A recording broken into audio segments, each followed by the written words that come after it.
Welcome to episode 64 of Sharing Life Lessons. This is season 7.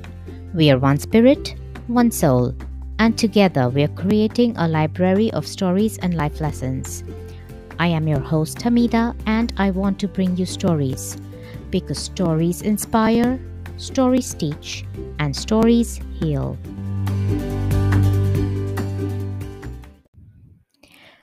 Hello from India. To start off, I want to share with you that it is so good to be back among my family and friends. It has been 2 years since I met them, and meeting my mom and spending time with her is bliss. Some of you may feel that my episode release time is off, and you're right, it is off because I am in a completely different time zone. And so I ask you to please bear with me in that regard.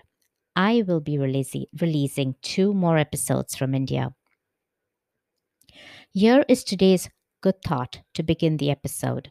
It is a quote from the Brahma Kumari tradition of thought. It is in the form of an affirmation and is very relevant to what you're about to hear in today's episode. Here it goes. Energy is in constant motion on all levels: physical, emotional, mental, and spiritual.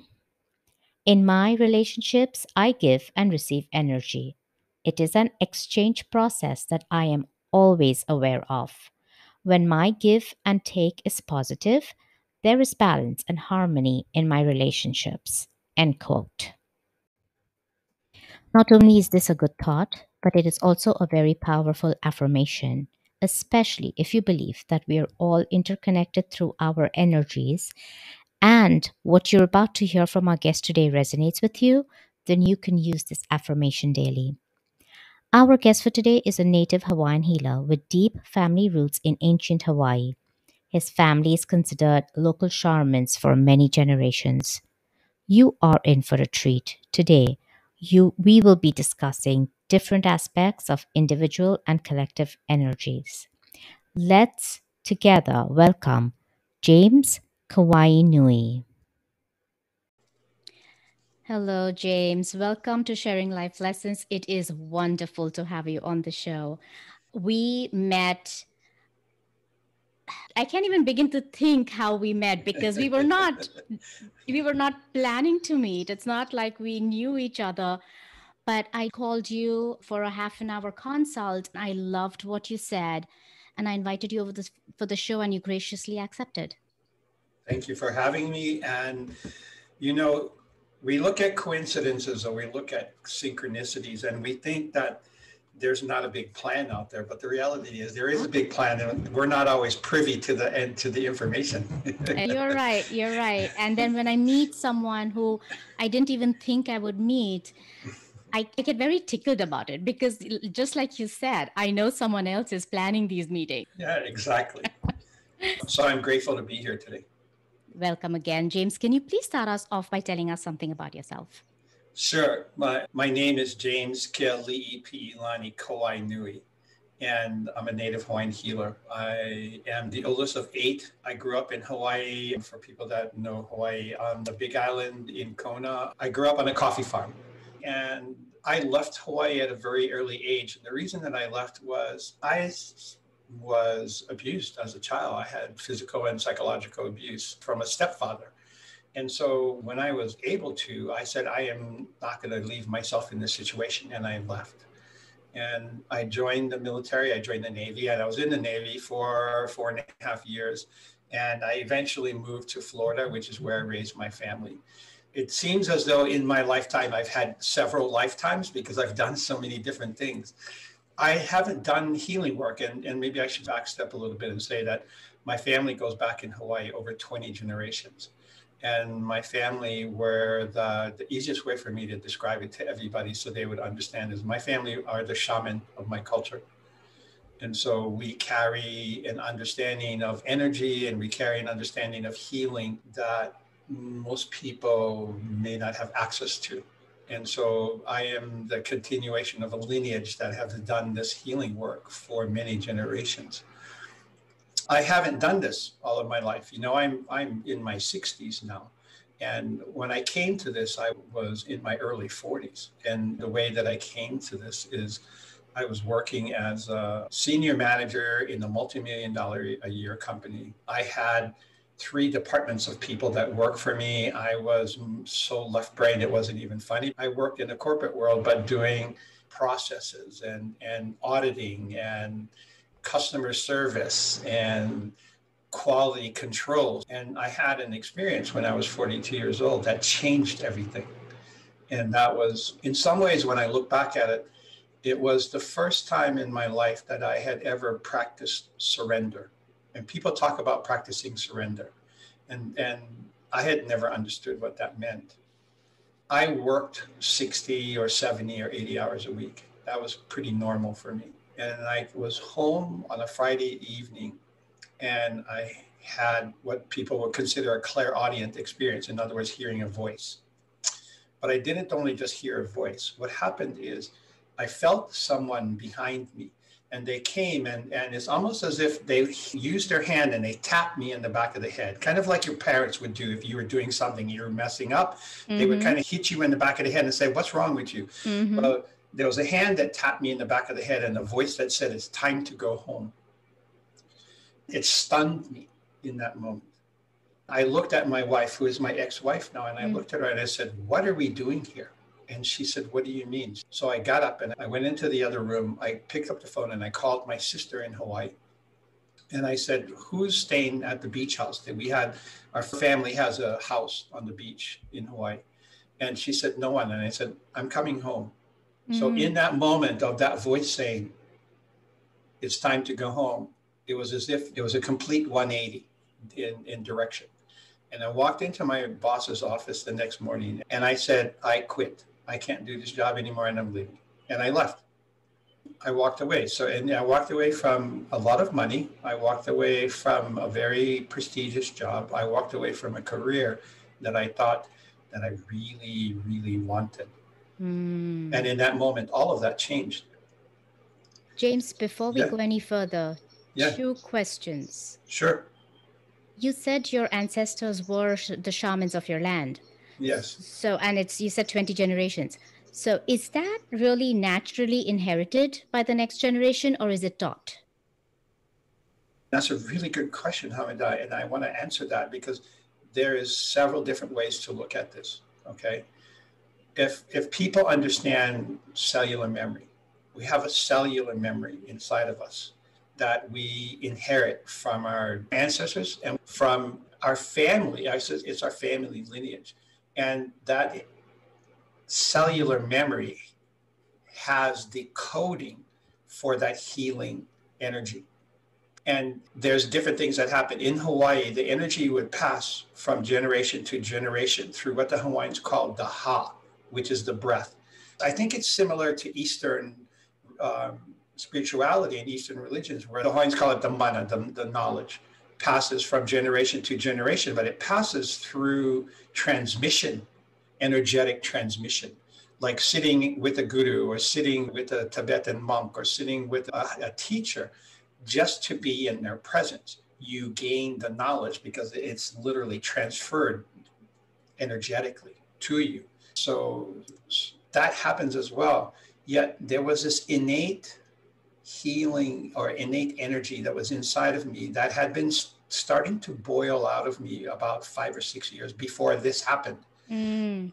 People were showing up in my office and they were talking to me about what was going on with them. And they would walk in and say, "I'm in pain." And I would put my hands on them and my hand would move in some ways free of my thoughts. And I would stop in some place on their body and I would say, your pain is here. And they go, "Yeah, how did you know that?" I said, "I don't know." And then I would do something and their pain would go away. And they would walk out of my office and they would be completely blown away by what I did. And I was standing in awe because I had no idea what was going on. And so in some ways, when I got the tap on the back of the head, it was the continuation of that, of going, okay, you are destined for bigger things.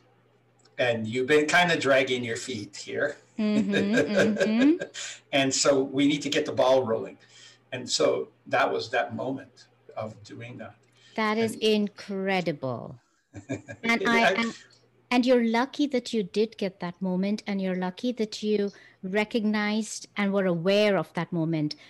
I feel like these moments happen to so many people at so many different stages of their life, but they don't recognize that that happened to them because their focus is elsewhere and they're not able to see that that moment just happened to them. It's true.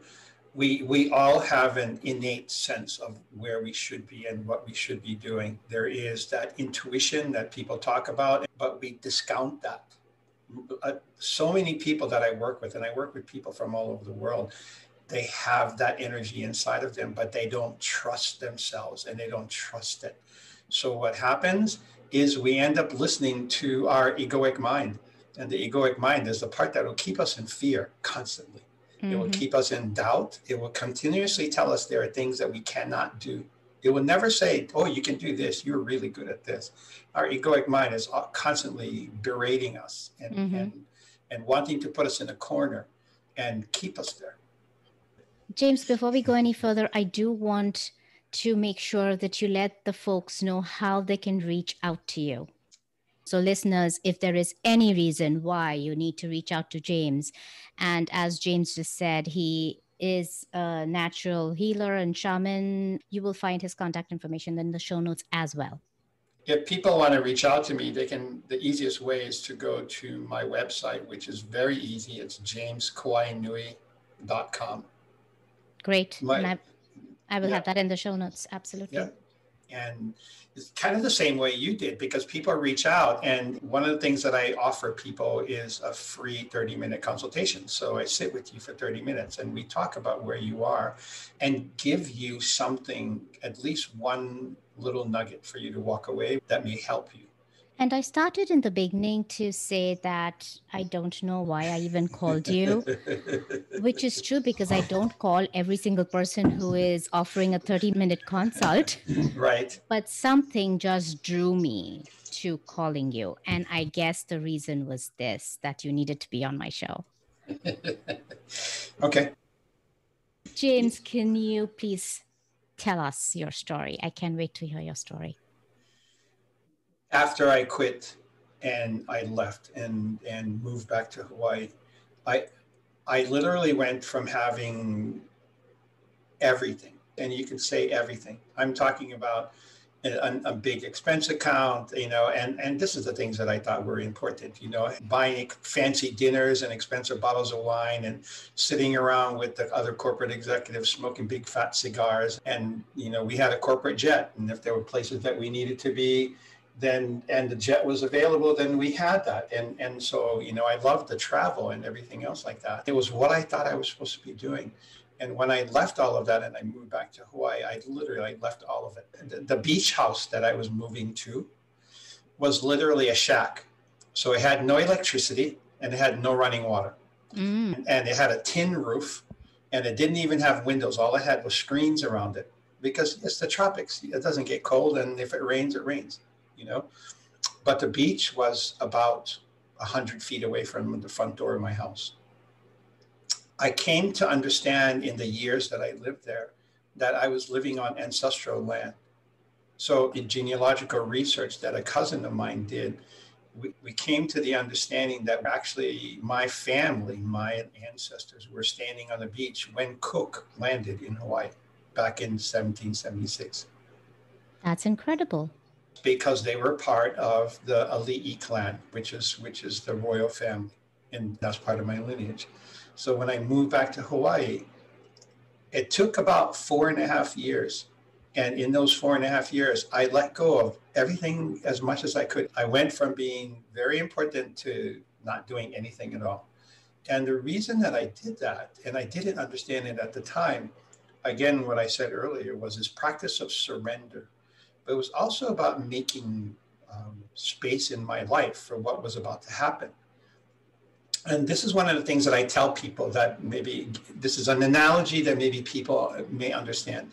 So if you look at yourself as a glass of water, and during the course of your life, the water in your cup gets filled up by all the things that you do, right?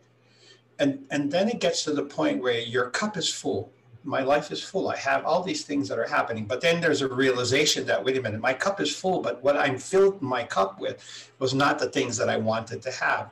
So I filled my cup with fear. I filled my cup with doubt. I filled my cup with bad relationships or jobs that I didn't want. And we get to realizations and say, well, I want to change my life. Well, if your life is water and you turn the water on to put more water in your cup, well, there's no space in your cup for anything new. So we have to understand that in order for us to step forward, sometimes we have to let go. And the letting go is probably the hardest part, because there's so many different things that are attached to that. One is we have an identity that the ego has created that says that this is who we are. When I start to think about changing my life, that means that my identity of who I am might change. And most people are very, very, very uncomfortable when that happens. And so they don't change. What else did you have to give up besides your corporate job in bringing about this change? I literally ended up giving everything away. I'm seriously, when at the end of the 4.5 years, I had lost my marriage and all the money that I had saved was gone. And I would tell people that this is not the way to do that. You know, there were things that were happening. My ex-wife and I, we were on very different paths. I was heading into the path that I was at, and she was not willing or wanting to grow. Spiritually, we were growing apart. And it got to the point where the only way that I could move forward was to break away. That is very interesting what you say, because this is not the topic of our conversation today, but you did touch upon relationships. And I am sure there are listeners out there who have maybe spouses, maybe family members, maybe friends who they feel like they are spiritually moving apart from. And what I hear you say is, if you don't let that aspect of you go, then you're going to be hampering your own growth.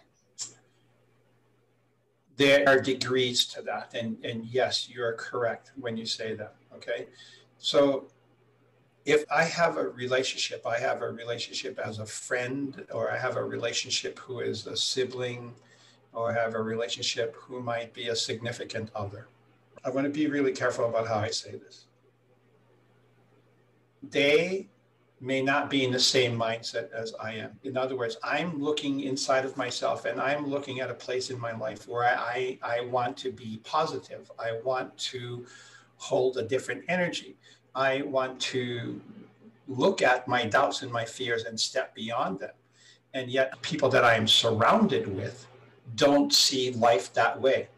And so what literally happens is, because everything is energy, I end up staying in the same energetic frequency and vibration of the people around me.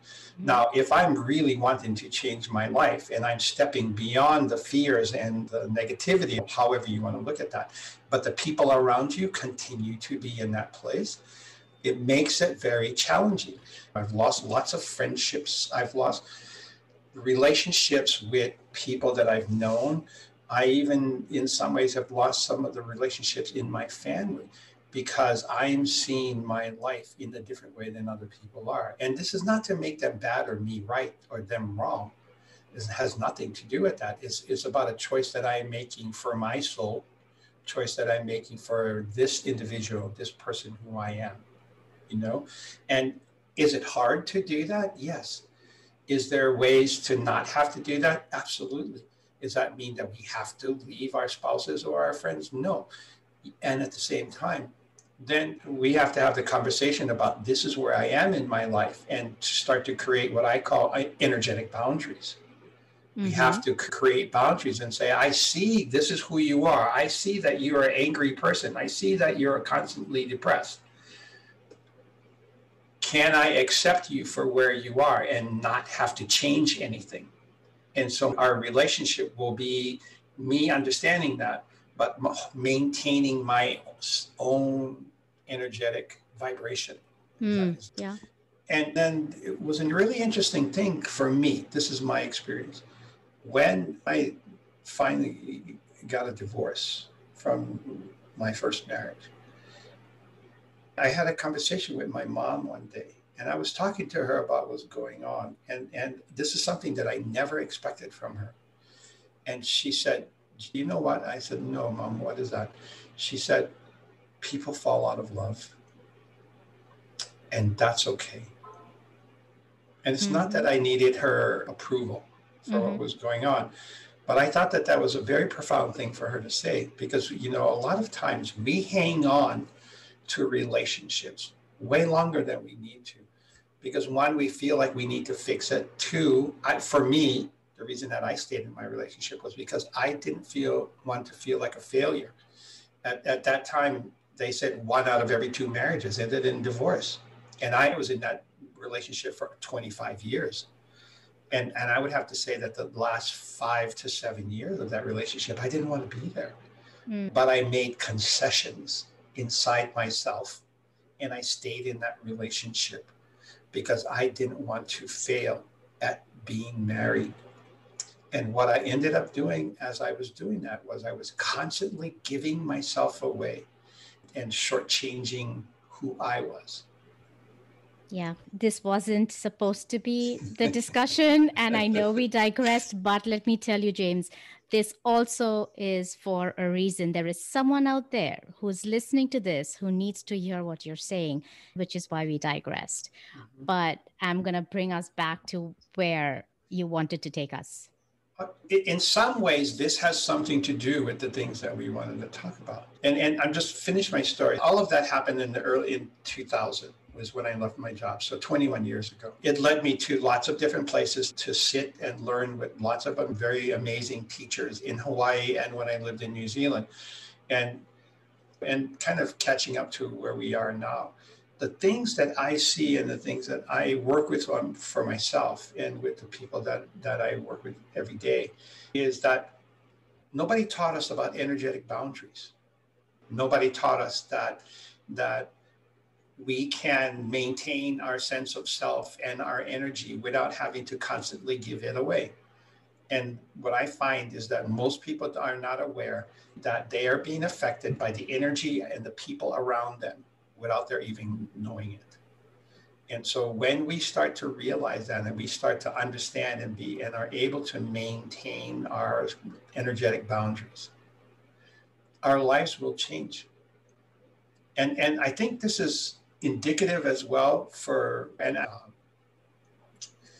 not picking on any people, but I think mothers and women are especially bound by that because of all the things that have happened in our culture. We are taught to constantly do for other people or give ourselves away at the expense of who we are. And I don't think that we can do that anymore because the long-term detrimental effects of that are not healthy. And for a lot of people that I see, it leads to resentment. And it leads to lack of self-confidence. It leads to lack of self-worth. And an idea that says that in order for me to be of service, I have to give myself away. So I guess this would be our first life lesson, if I haven't caught the ones from before this, which I will, and in the end, summarize for our listeners. But I think this is a big one. And it is know your energy boundaries and maintain them. So what are energy boundaries? How can you tell whether you're maintaining them? And if you're not, how can you then help yourself by maintaining your energy boundaries? All very good questions, and I'll answer those to the best of my ability. So let me ask this for the people that are listening to this podcast, okay? If you ever walked into a room and immediately were drawn to some people and repelled by others, and that is you recognizing other people's energy. Most people don't pay attention to that, or knowing when to step into a situation and know because it feels uncomfortable when to get out, right? Those are situations where we do that. I can give a practical example of this. Yesterday, I met with a really close friend of mine for breakfast. Her name is Dolly. Her daughter just got married. And so this was more like a post-marriage celebration of her becoming the mother-in-law. And when we finished, I wrote first to her and I said, loved our breakfast so much. And I'm reading this from our messages. And I said, loved our breakfast so much with two hearts. And she wrote back and she said, totally loved your energy. And I come back with so much more. Love you. That Yeah. was the best compliment that I think I received in many days. It's an amazing compliment. It's a good example of that. And this is what happens when people find people with with good energy, they literally will want to plug in. I say plug in because we make people feel good. Sometimes most people cannot do that for themselves. They are not able to see or understand how to put themselves in a better light, in a better state of mind or frame of mind. And when they're around people that are always upbeat, that are always positive, it helps give them that energy. In that moment, then energetic boundaries in some ways are being broached because they are literally plugging into you to get that energy. And the reality is that I'm giving it away because that's what I want to do. Mm-hmm. All of this is happening, though, on an unconscious level. And so when we do that and it's conscious that we're doing that, that's okay. But when we are constantly giving ourselves away like that, it has a detrimental effect on who we are, because this is the way that I explain it to people. So imagine that you have 100% of your energy available to you to live your life, to manifest the things that you want, to create the life that you want to live. We spend an inordinate amount of time trying to change something that's already happened, helping the people that are around us, and worried about the future.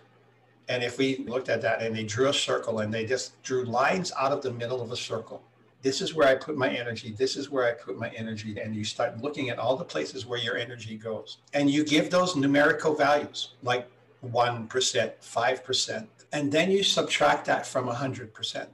Then you're going to find out how much energy that you really have to live your life. Right?